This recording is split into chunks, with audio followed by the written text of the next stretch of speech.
Good morning, everybody, and welcome to the WLBB Community Voice program on News Talk 1330 FM 106.3. I'm your host today, Sara Claudia Tillman, and I hope everybody is having a wonderful start to your Wednesday and a wonderful start to 2021 so far. I'm so excited for today's interview because I have my very good friend and colleague, Erica Rivers, with me today. And for those of you who may be new listeners, I'll give you a little backstory. I lost my sight and partial hearing 5.5 years ago, very suddenly. And after that, I had to completely learn how to live again, how to function independently. I ended up going back to school and getting my degree. And about 1.5 years ago, I started my own ministry. I started speaking and writing and sharing about what God was doing in my life through my hardships. And about 1 year ago, I met Erica, and she has helped me run my ministry for about the last year. So today she's going to be sharing about all of the challenges of, the things she had to learn and get used to in order to work with somebody with a disability and also just be friends and interact with somebody with a disability. So thank you, Erica, for being here. Yes, thank you for having me. And why don't you go ahead and introduce yourself a little bit to our listeners? Yeah, so like Sara Claudia said, my name is Erica Rivers. I grew up in Villa Rica, and I graduated from Villa Rica High School in 2014. And then I went to the University of West Georgia, where I graduated in 2018. But while I was there, I met my husband, Jackson, and we've been married about 1.5 years now. And we live in Carrollton with our puppy, Lily. Yeah, so I want to tell about how we met because it's a really funny story. So Erica and I met at church. She and her husband, Jackson, were my life group leaders.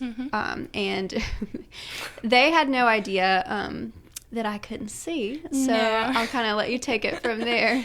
Yeah, so in 2019, Jackson and I were asked to lead a life group, and it was a big group, probably like 20-something, and we didn't know anybody in the group, and the first person I actually added on Facebook was Sara Claudia, and I looked at her pictures, and I didn't notice anything out of the ordinary, and so when she walked in the first night, I was shocked because she had a sighted guide and a white cane.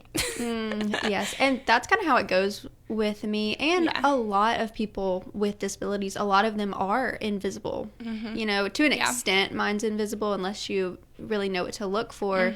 So it can be awkward. Those initial interactions can be really awkward. Oh, yeah. Like my husband, Jackson, sorry, Jackson, for telling this story, but he had stepped out when I first met you, and you had already put up your cane, and you were sitting down, and he walked up to you and tried to shake your hand, and, you know, I didn't really know what to do at the time. It was a little awkward. Now I know to just pick up your hand and shake it back, but you can't tell. Yeah, so what was kind of going through your mind in that first meeting? Well, honestly, I was so nervous just to lead the group in general that the whole blindness thing didn't really bother me because you were so easy to talk to and it was just so normal. Yeah, we just kind of instantly became friends, and I was just so glad you were there. Well, we're going to get more into kind of what you do for my ministry later, but let's start out with some of the misconceptions and misunderstandings about your job that people have. Yeah, so I think a lot of people think I'm a caretaker for you, which might sound silly, but when I first met you, I didn't really realize that you did everything so independently, and people think I cook for you, clean for you, you know, help you with whatever it may be. I've even been asked if I get you ready in the mornings, which sounds so crazy to us, but I mean, if you don't know, you don't know.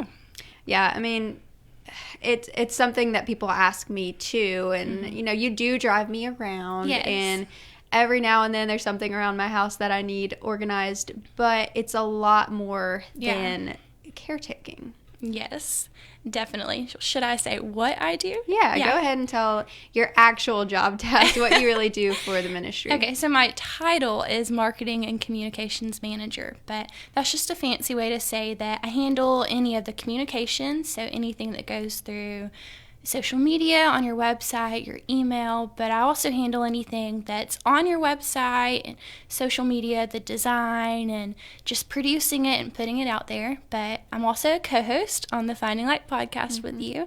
And we also do the Live and Love project. We haven't really publicly talked about that, but you want to tell what that is?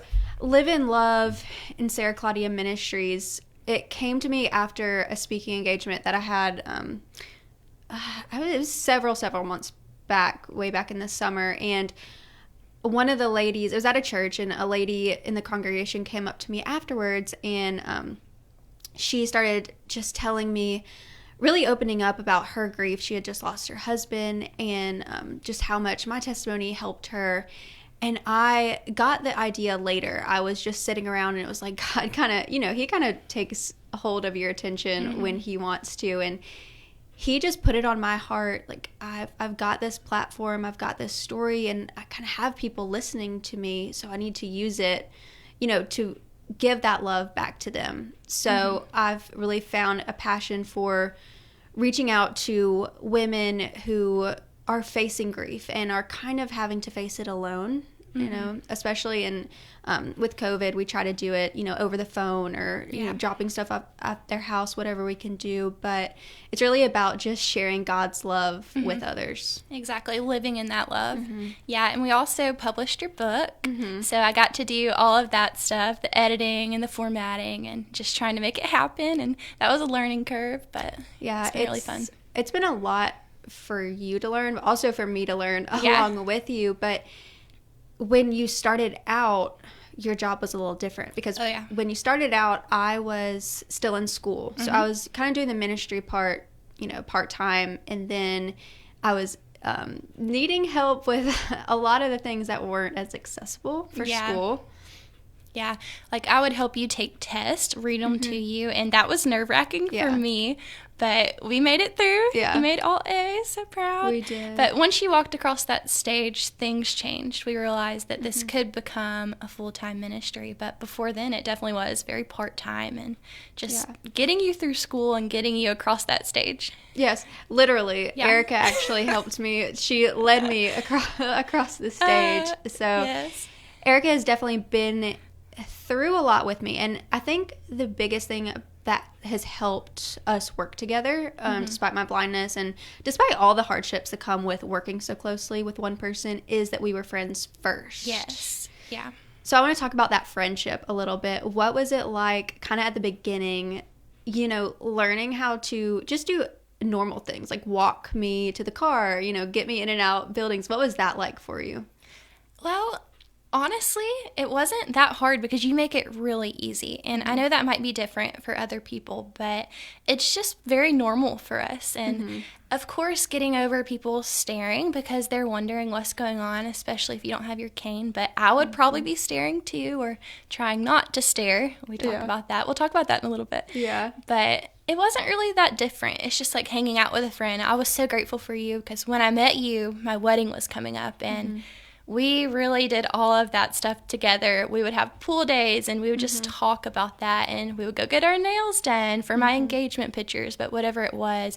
Even you got your nails done with me for my wedding day. Yeah. And I tell a lot of people this, like, Erica has been such a blessing, not only to my ministry, but to just my life and her friendship. And I think God really prepared that because there's no way, I would have felt comfortable asking you to help me with all the business side of everything if we hadn't been friends first. So I think that was, regardless of the disability and the hardships that poses, that was a really good start to it. And I know a lot of people say, don't mix friendships with business, but it's worked for us, I think. Yeah. I used to always say that too, but now, if the Lord's in it, he'll bless it.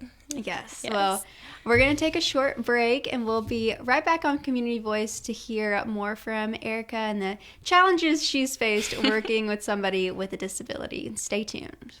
At Oak Mountain Academy, our academic excellence shines through innovation and a personalized educational experience. From pre-K 3 through 12th grade, our school encompasses a family-oriented atmosphere. Our faith-based value system works as a foundation for supporting our honor code, while our academic standards prepare our students for college and beyond. I'm Patrick Uran, headmaster, inviting you to join us for our virtual admissions open house on Thursday, January 28th at 9 a.m. Register today at oakmountain.us.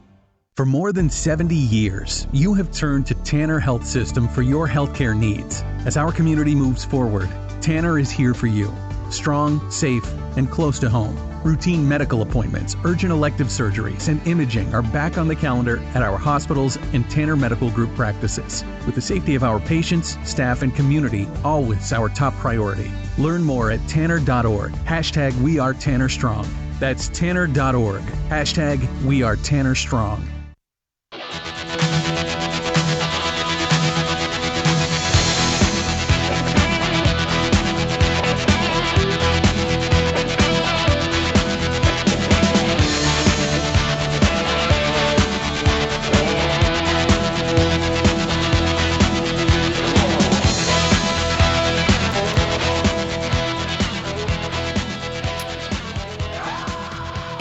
Welcome back to the WLBB Community Voice program on News Talk 1330 FM 106.3.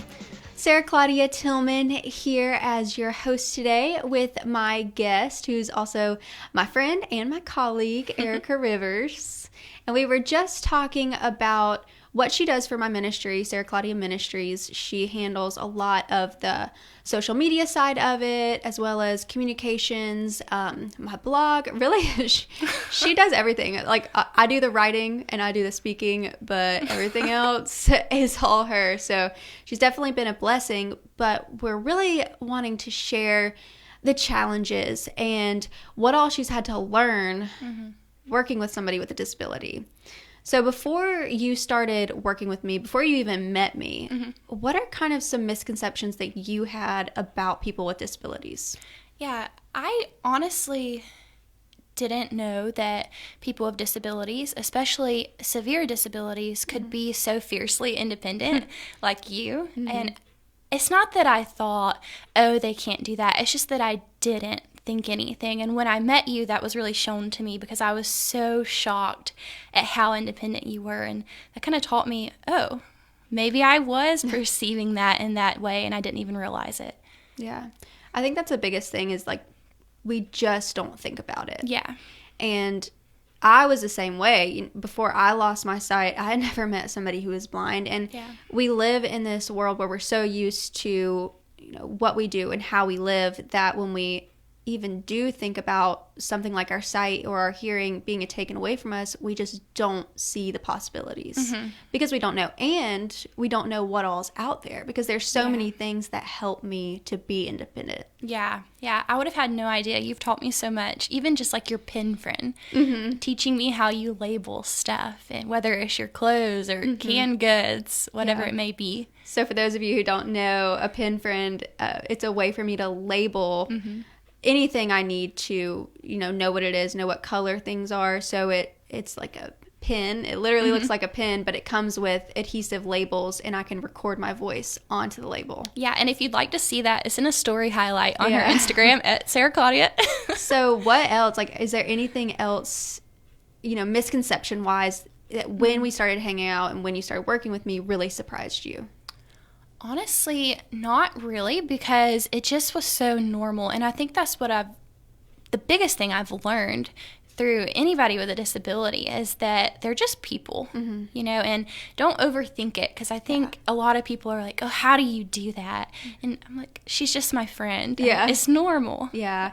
And it goes back to, yes, treating me like a person, including me, talking to me is the biggest thing. You're never going to know what all I can do if you don't take the time to find out. So just asking questions. Yes, I've learned that you can ask questions, just be nice about it. But I ask you a lot of silly questions to me, but you're always very gracious. Yeah, because I honestly forget I can't see. Like, I forget I need to explain things to other people, but I love questions. And I think it also comes from people being afraid they're going to offend somebody. Yeah. Yeah, and at first I think I was like that, but obviously we got close fairly quickly, and that kind of went away. Yeah. So what do you think has been the biggest challenge of working with somebody with a disability? Yeah, I think it can vary based on the disability, but I've thought about this, and with you, I think it's the guilt that I have to face when I feel like I'm not doing a good enough job explaining things visually to you, because I handle a lot of your graphics and your branding, and I want to tell you exactly what it looks like and really give you that visual picture, but a lot of the times I just feel like I'm falling short, and I feel guilty that I can see this and you can't, and getting over that and just trying my best to actually tell you what I'm seeing. Yeah, because we've talked about that, the guilt other people feel, but in my shoes, I just have to focus on what I do have, and what I do have are those descriptions. Exactly. Yeah. So Erica actually, I got engagement pictures taken recently, and she went through and put captions on all of them, really descriptive, so that I would be able to picture all those things. Yeah, so well, I was honored to do that. Yeah, that's just another one of her things. The way she helps me, she's been good about that. And kind of going off that, what do you think has been the biggest thing you had to get used to, or the biggest thing you had to learn? Trusting myself, because even with those engagement pictures, I was looking at them and I was blown away by the beauty, and I was like, how am I going to accurately describe this where it does it justice for you? And the same with any graphic that I ever do for you. Trusting myself, because obviously you can't look at it and tell me that you like it, but trusting that I know at least what I think you would like, and kind of going with it and just, winging it sometimes. Yeah. And I want to point out too, we have our unique challenges and unique, things we have to do when we work together. But I think those challenges and what you had to learn and get used to, it's really no different than any other job. No, it's not, because obviously a normal boss wouldn't want you constantly being like, is this okay? Is this okay? So, just trusting yourself. What about just the biggest challenge maybe as we were kind of learning how to be friends, and it was early on, for those people who maybe just have never interacted with somebody with a disability, what do you think was the hardest part about that? Probably communication. Because a lot of the times, I'm the kind of person, I'll literally just walk around all the time. I'm always on the move. My husband probably drives him nuts because I'm literally always moving. And learning to tell you where I'm going, if I'm getting up and leaving the room or whatever it may be, just communicating. Yeah. I don't like talking to myself. Yeah. And that happens. I think you're still in the room. People do that, though. It's okay. Yeah, I mean, it happens. I'll still catch myself doing it, and then I'll be yelling, I'm in here. What about, socially, as we were hanging out and, doing normal things that friends do? What about the biggest thing that you had to get used to that maybe we have to do a little bit differently? That's a really good question.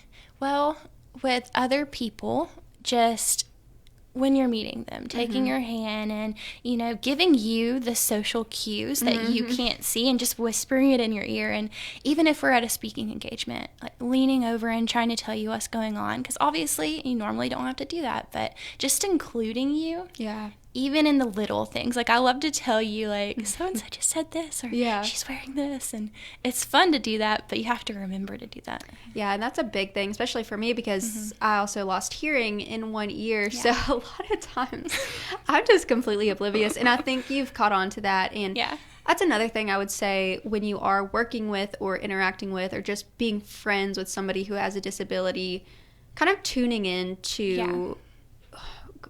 I want to say, put yourself in their shoes. And so for me, you're really good about sitting there and thinking, okay, she can't see this. She might not be able to hear this. Let me tell her what's going on. Yeah, because I would want to know what was going on, Yeah. So anybody would. As much as, I say just treat me like a normal person, on some level, you have to also treat me as somebody with a disability. So it's kind of a catch-22. It's kind of a balancing act. Yeah, and not making it a big deal when I have to do something out of the ordinary. Just doing it slyly, and just so we know. Yeah, so we're going to take one more break before we return with our guest, Erica Rivers, here on Community Voice. Stay tuned. For more than 70 years, you have turned to Tanner Health System for your healthcare needs. As our community moves forward, Tanner is here for you. Strong, safe, and close to home. Routine medical appointments, urgent elective surgeries, and imaging are back on the calendar at our hospitals and Tanner Medical Group practices. With the safety of our patients, staff, and community always our top priority. Learn more at tanner.org. We are Tanner Strong. That's tanner.org. We are Tanner Strong.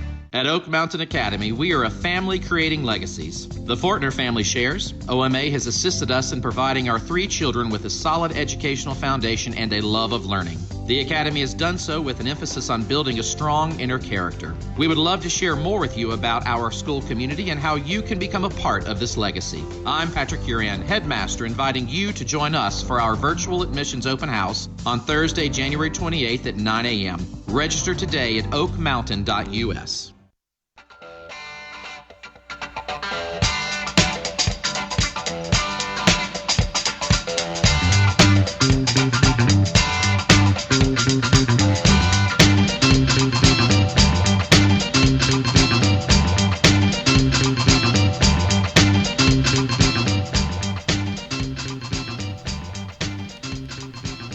Good morning and welcome back to the WLBB, a community voice program on News Talk 1330 FM 106.3. Sara Claudia Tillman here as your host, and I have Erica Rivers, my friend and colleague, as my guest. She's been talking about all of the challenges that come with working with somebody with disability and everything she's had to learn and kind of get used to. And we've talked about all the hard things and things that have been challenging. So let's talk about the rewards, the positives, all of the good things that go along with your job as you help me run my ministry. Yeah. So the biggest is just like any other friendship, that especially a friendship that's rooted in Christ. As Proverbs 27:17 says, as iron sharpens iron, so a friend sharpens another friend. And that's what we get to do. And it doesn't matter if you can't see or you can only partially hear. We still get to walk alongside each other with the Lord and with his help. And, you know, just that biblical community that you need.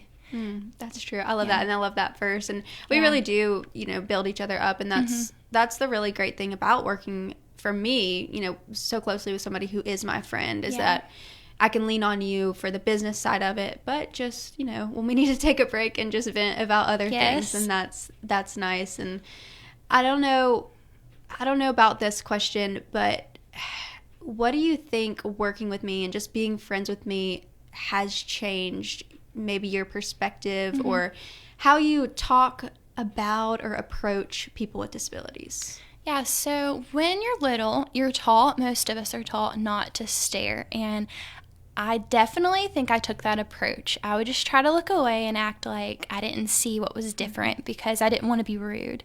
But now I realize, don't do that, and obviously don't stare rudely, but just be there for that person and go up to them and meet them, shake their hand, whatever it may be, and just treat them like you would anybody else, because we all, at the core of it, are human. Yeah, and just love each other. Yeah, I've actually had that experience several times, and it's gotten to the point where I kind of cringe because it's awkward.